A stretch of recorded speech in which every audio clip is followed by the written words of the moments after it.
de la guerre et des guerriers. Nous ne voulons pas que nos meilleurs ennemis nous ménagent, ni que nous soyons ménagés par ceux que nous aimons du fond du cœur. Laissez-moi donc vous dire la vérité. Mes frères en la guerre, je vous aime du fond de mon cœur. Je suis et je fus toujours votre semblable. Je suis aussi votre meilleur ennemi. Laissez-moi donc vous dire la vérité. Je n'ignore pas la haine et l'envie de votre cœur. Vous n'êtes pas assez grand pour ne pas connaître la haine et l'envie. Soyez donc assez grand pour ne pas en avoir honte. Et si vous ne pouvez pas être les saints de la connaissance, soyez-en du moins les guerriers. Les guerriers de la connaissance sont les compagnons et les précurseurs de cette sainteté. Je vois beaucoup de soldats. Puis-je voir beaucoup de guerriers? On appelle uniforme ce qu'ils portent, que ce qu'ils cachent dessous ne soit pas uniforme. Vous devez être de ceux dont l'œil cherche toujours un ennemi, votre ennemi. Et chez quelques-uns d'entre vous, il y a de la haine à première vue. Vous devez chercher votre ennemi et faire votre guerre, une guerre pour vos pensées. Et si votre pensée succombe, votre loyauté doit néanmoins crier victoire.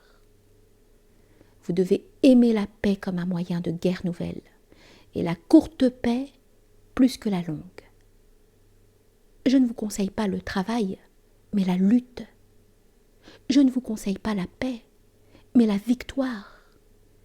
Que votre travail soit une lutte, que votre paix soit une victoire. On ne peut se taire et rester tranquille que lorsque l'on a des flèches et un arc. Autrement, on bavarde et on se dispute. Que votre paix soit une victoire. Vous dites que c'est la bonne cause qui sanctifie même la guerre. Je vous dis, c'est la bonne guerre qui sanctifie toute cause. La guerre et le courage ont fait plus de grandes choses que l'amour du prochain.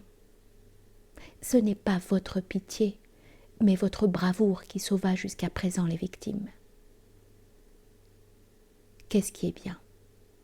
Demandez-vous. Être brave, voilà qui est bien. Laissez dire les petites filles, bien, c'est ce qui est en même temps joli et touchant. On vous appelle sans cœur, mais votre cœur est vrai, et j'aime la pudeur de votre cordialité. Vous avez honte de votre flot et d'autres rougissent de leur reflux. Vous êtes laids? Eh bien, mes frères, enveloppez-vous du sublime, le manteau de la laideur.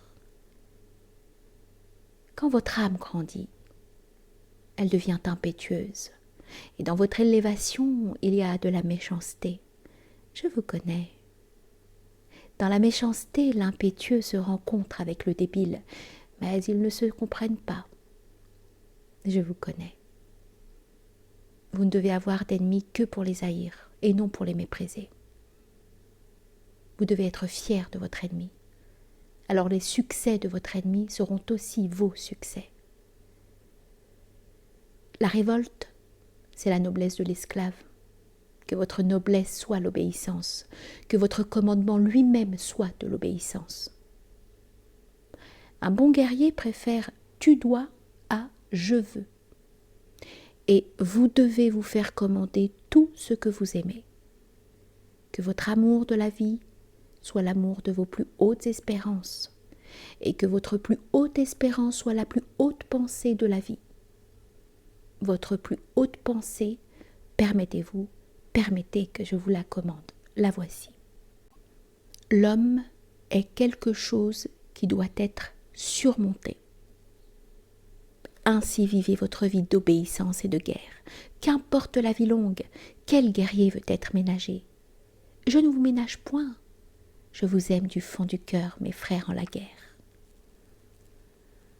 Ainsi parlait Zarathustra.